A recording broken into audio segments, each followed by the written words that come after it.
Iran's nuclear bomb, a weapon of prophecy, not defense. Introduction: the red line that terrifies the world. Why does the world tolerate nuclear weapons in the hands of North Korea or Pakistan, but draws a red line at Iran? Because Iran's regime isn't just authoritarian, it's apocalyptic.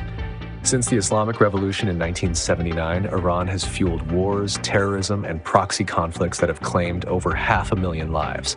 And all of that happened without a single nuclear weapon. Now imagine what happens if it gets one. The ideology behind the bomb. This is not a government that fears chaos. It welcomes it. At the heart of Iran's leadership lies a belief system rooted in Twelver Shia Islam. It teaches that the 12th Imam, the Mahdi, will return during a time of global destruction and war. Some within Iran's regime believe they can hasten his return by igniting that chaos. To them, war is sacred. It is not a tragedy. It is a tool, a religious duty. And a nuclear weapon is not a deterrent. It is not a shield. It is a divine trigger, a way to bring about the end of the world. Bloodshed without nukes, a track record of violence. Iran has already demonstrated the scale of destruction it can cause without nuclear weapons. In Lebanon, Hezbollah, backed by Tehran, killed over 20,000 people during the civil war and labor war and in later conflicts. In Syria, Iran supported Bashar al-Assad's regime, helping sustain a war that killed more than 400,000 people.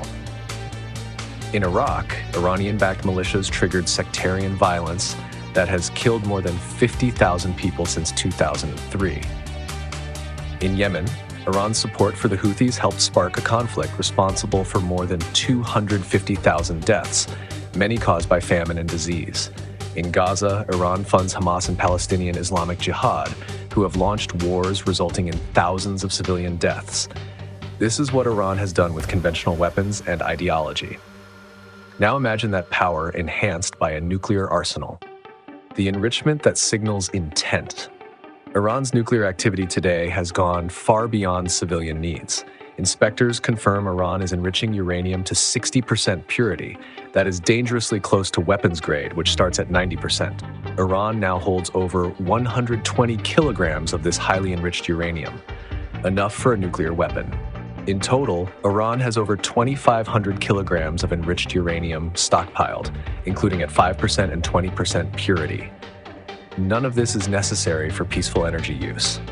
Its only civilian nuclear power plant, the Bushehr reactor, is fueled entirely by Russia and generates just 1,000 megawatts of electricity.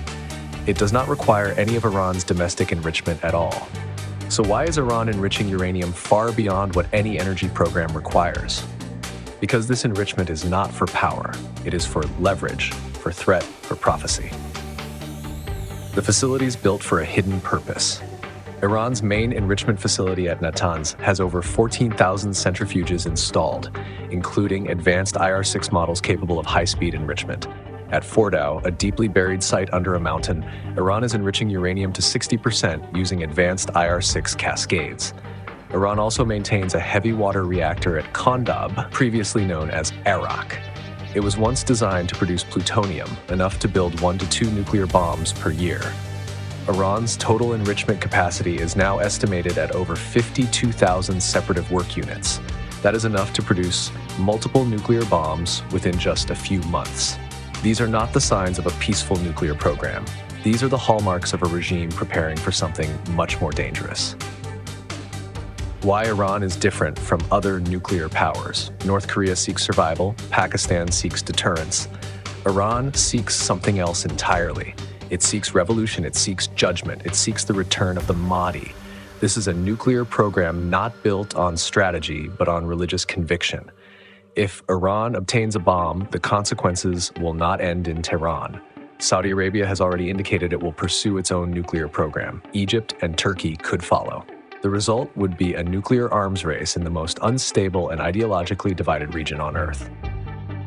Broken promises and hidden intentions. Iran remains a signatory to the Nuclear Non-Proliferation Treaty, but it has systematically violated the spirit of that agreement. It has built secret facilities like Natanz and Fordow. It has enriched uranium beyond all civilian requirements. It has blocked inspections and delayed oversight. It has signed agreements only to use them as stalling tactics. This is not a country interested in compliance. It is a regime playing for time. The nightmare scenario. What happens if Iran launches a nuclear attack on Israel?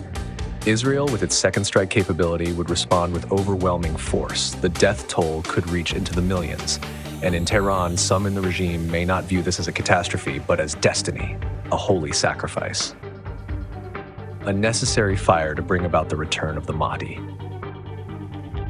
Conclusion. The first bomb meant for chaos, not peace. This is not about fairness, not about who deserves a bomb and who doesn't. This is about survival, because Iran's nuclear weapon would not be like any other. It would be the first held by a regime that believes in the sanctity of destruction, not as a last resort, but as divine will. In their hands, the apocalypse is not a possibility, it is the plan. That is why the world must never allow Iran to cross the nuclear threshold.